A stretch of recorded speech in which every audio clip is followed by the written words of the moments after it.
Doc, may kuliti ako. Ano bang dapat kong gawin? Hi, ako si Doc Doms. I'm a board-certified ophthalmologist and a retina specialist here in the Philippines. And welcome to my channel.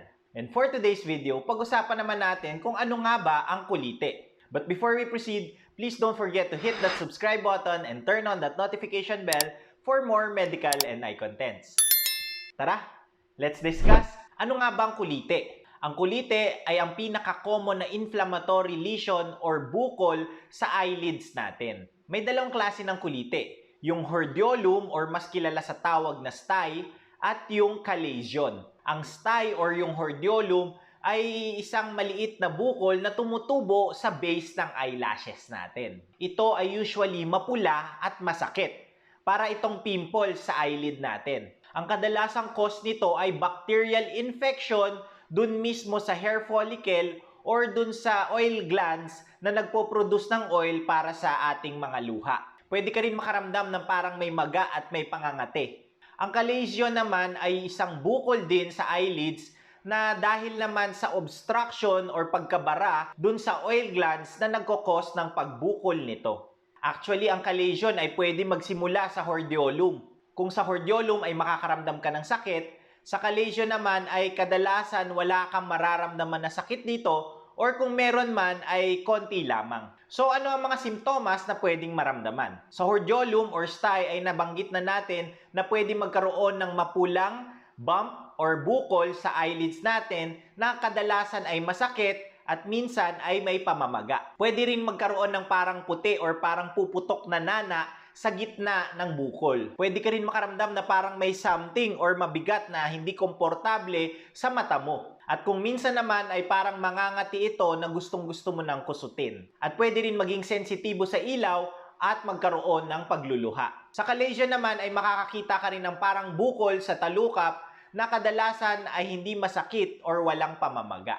Minsan lang ito siguro sasakit at kung sumakit man ay hindi kasing lala ng sa hordeolum. At kung masyadong malaki ang bukol ay pwede nitong ma-indent or madaganan yung eyeball at mag-cause ng blurry vision. Sino naman ang mga at risk na magkaroon ng kulite? Huwag kang mag-alala kasi hindi naman ito nakukuha sa paninilip. Pero masama pa rin manilip kaya huwag mo itong gagawin ha. Kahit sino ay pwede magkaroon ng kulite pero mas tataas ang tsansa kung meron kang impeksyon sa eyelids or talukap mo na tinatawag na blepharitis. Kung ikaw ay nagkaroon na ng kuliti before at sa mga may sakit sa balat tulad ng tigyawat at balakubak. Pwede rin makita ito sa mga may medical problems tulad ng diabetes or AIDS na bumababa or humihina ang resistensya. So paano naman ito gagamutin? Of course, una, kailangan mo munang mag-maintain ng good lid hygiene. Pwede mo shampoohan yung eyelashes mo gamit ang baby shampoo, yung no tears para hindi mahapdi sa mata. Pangalawa ay pwede kang maglagay ng warm compress. Maglagay ka ng maligamgam na tubig, yung enough lang na hindi ka mapapaso sa washcloth or lalagyanan ng tubig at ilagay ito sa iyong eyelids or talukap ng mga 10 to 15 minutes for 3 to 5 times a day. Mas madalas mo tong gawin or mas matagal mo tong gawin ay mas makakatulong ito sa pagliit ng kulite. Makakatulong kasi ito lalo na sa chalazion para buksan ang nagbarang oil glands para matunaw at mag-drain ang namuong oil. Makatulong din ang pag-massage ng eyelids para sa pag-drain nito. Pero siguraduhin mong malinis ang kamay mo pag ginawa mo ito. Para naman sa mga infected na stye or hordeolum, ay nagbibigay kami ng antibiotic na may anti-inflammatory or steroids na ointment. Ito ay makakatulong pagalingin ang infection at mapigilan ang pagkalat nito sa ibang parte ng mata.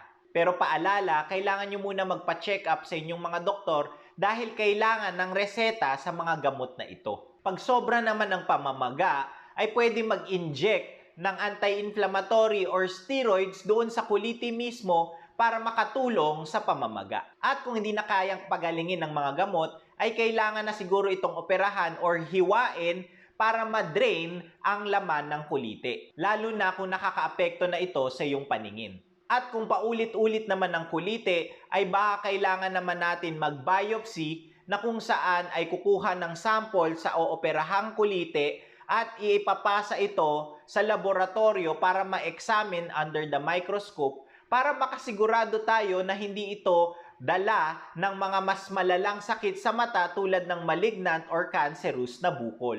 Paalala lamang na wag niyong pipigain or puputukin ang kulite ng kayo-kayo lang dahil mas pwede nitong mas-spread yung infection na pwedeng mag-lead sa mas malalang problema. Iwasan din ang maglagay ng eye makeup or contact lens kung kayo ay may kulite, lalo na kung ito ay infection. Ang kulite ay kayang paliitin ng warm compress at eyelid massage. Kaya lang, if symptoms persist, magpa-check up na kayo sa inyong ophthalmologist. And that's it for today's video. Ngayon, mas alam mo na kung ano ang sakit na kulite. Please don't forget to like, comment kung may mga questions kayo, subscribe, and hit that notification bell for more medical and eye contents. Ngayon, mas may alam ka na. Ako po si Doc Doms. See you on my next video. Bye-bye!